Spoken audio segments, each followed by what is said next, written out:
Umabot na po sa 13 katao ang nasawi sa nangyaring magnitude 7.1 na lindol sa Kumamoto Prefecture sa Japan.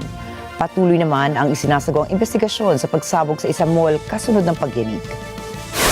Sinabi ni Japanese Chief Cabinet Secretary Minoru Kihara na iulat na nangangamoy gas ang loob ng establishmento batay sa paunang investigasyon ng mga bumbero at kapulisan.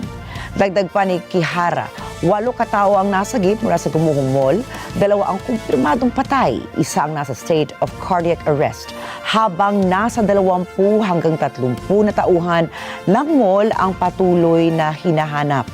Ang Natura Mall, ang pinakamalaking mall sa Kumamoto na nag-reopen noong nakaraang buwan lamang kasunod ng isinagawang renovation dito. Dati nang nasira ang nasabing gusali dulot ng isa pang malakas na lindol noong April 2016.